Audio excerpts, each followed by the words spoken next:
Hey everyone, welcome back to our Kilkenny homestead. Now in our last video you saw we had a potato harvest, and I had a comment from one of our amazing followers asking us to share how we preserve those potatoes. So today we're going to cover my top 3 methods for preserving the spuds. Now hey, it's very important to kind of keep these things in mind, and I understand a lot of you guys out there probably know these methods already, but still we're going to go through them for those who don't. I mean, look, we all know what's going on in the world, right? Our everyday way of life is under attack in just about every way, shape and form. Call it what you will or blame it on who you will, but the best way to handle this and to protect yourself from it is through self-sufficiency. So let's talk about the potatoes and cover the top 3 easiest ways to preserve your harvest. Okay, so we've come into the kitchen to cover the first 2 of our 3 preservation methods for the potatoes. The first method is vacuum sealing and freezing, and that's probably the easiest method of all. It doesn't require any pre-cooking, and you literally just chop the potatoes up, pop them in a bag, seal them up and pop them in the freezer. Now for vacuum sealing, and this is the caveat here, is that you do need one of these, which is a vacuum sealer. Now there's lots of different brands available, and you can get them on Amazon, eBay, sometimes retail stores like Lidl and Aldi do them as well. And they're about 50 to 60, maybe sometimes 70 euros. But they're a worthwhile investment all day long, and they're very energy efficient as well. The second thing that you'll need to do that process is the appropriate kind of bags. Basically all that means is that the bag will melt inside the sealing strip in the machine and get that good proper seal, preserving it for freezing. First step then is to choose the size of the bag that you want. Now what we prefer to do is to do it in what would be a single portion size per meal, because it just means that you're only opening the one bag, sticking them straight into the pot when you are actually cooking them, you know, for mashed potatoes and etc. So we're going to take a bag maybe about this size, just about a saucepan full roughly. We put the bag from the roll, try and keep it as straight as possible. That out of the way. And let's open up our little food saver. Leave a little bit of a tail on it, pop it onto the sealing strip, close the lid, and now we're not vacuuming this time, we're just sealing, so that's all you want to do because we're still sealing the bottom of the bag. That takes a couple of seconds, and that's it. A couple of seconds later, take it out and you can see the bottom of the bag is now nicely sealed. Next up, you want to fill the bag with your potato chunks. And you want to leave about that much headspace at the top of the bag. So about 2 inches, 3 inches headspace. And now we're going to seal them. Seal nice and flat. Close down the lid. This button here is the vacuum button, and it will also seal it after the vacuum process is complete. So here we go. And you can see all that air getting sucked out of the bag.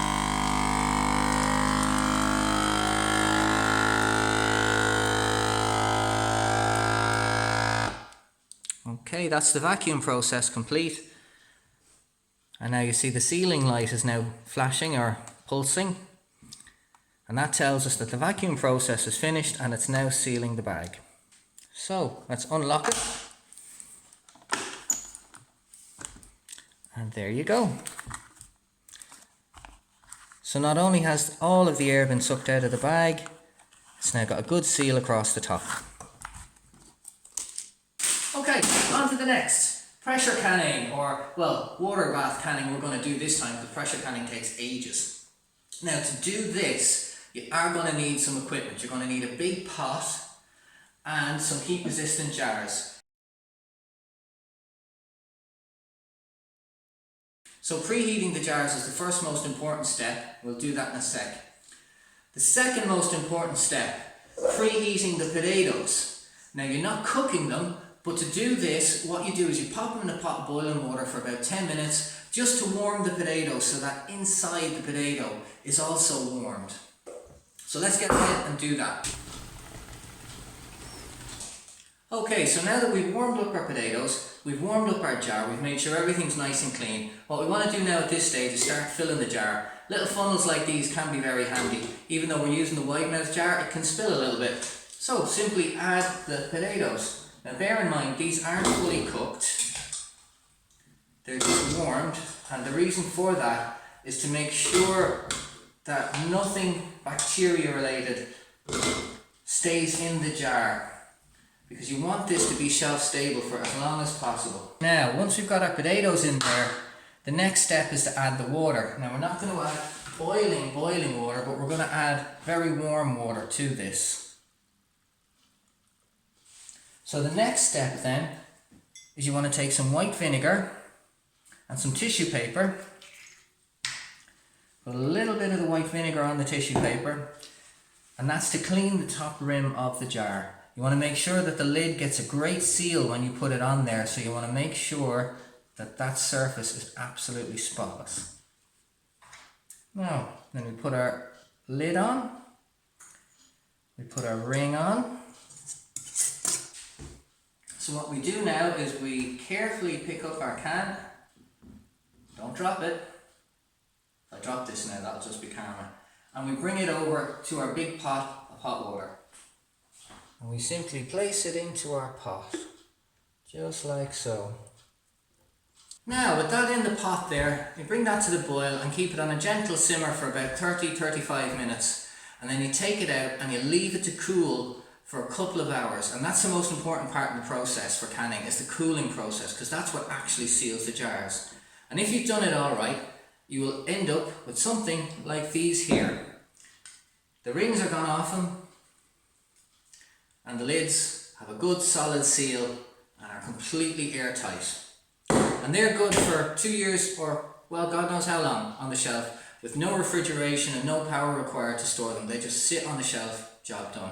So that's our first two methods. Let's go and deal with the third one, because this is the easiest one, requires no electricity, and is probably going to be the most popular one amongst everybody. So let's go.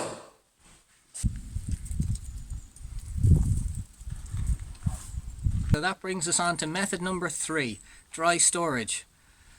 Basically what dry storage is keeping the potatoes in a cool, dark and well ventilated area, out of the sun and away from anything that might promote growth of either the potatoes themselves or bacteria.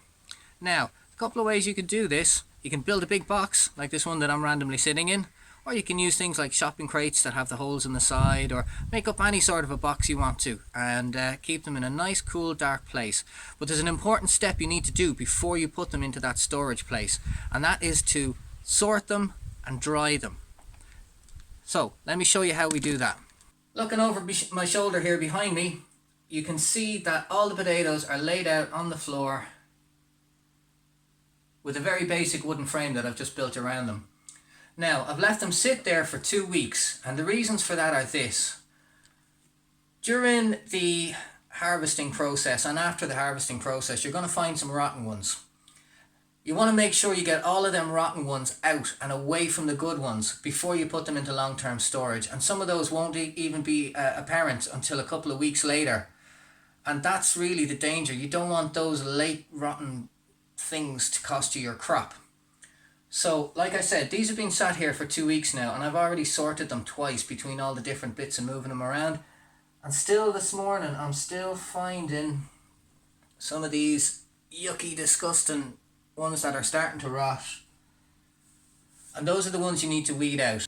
Now, this is a very laborious and time-consuming process, unfortunately. But another of the key benefits of doing things this way is not only that you get to sort out all the rotten ones, but you also get to pick your seed for next year, which is very important. So in this little red tub, we're putting seed that we're going to plant into the tunnels straight away for an overwinter crop. That's another experiment we're going to try this year. We're going to try and grow potatoes in the tunnels over the winter and see how they do. And also then, this box is seed for next year that's going to be allowed to go chitted over the course of the winter and get ready for planting in late April, early May.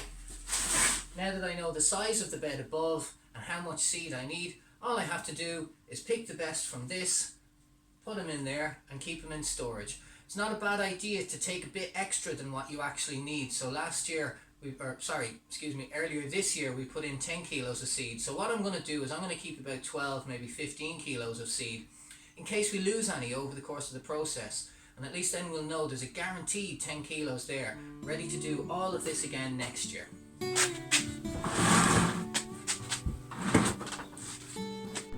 So there we go, this is our third and final preservation method.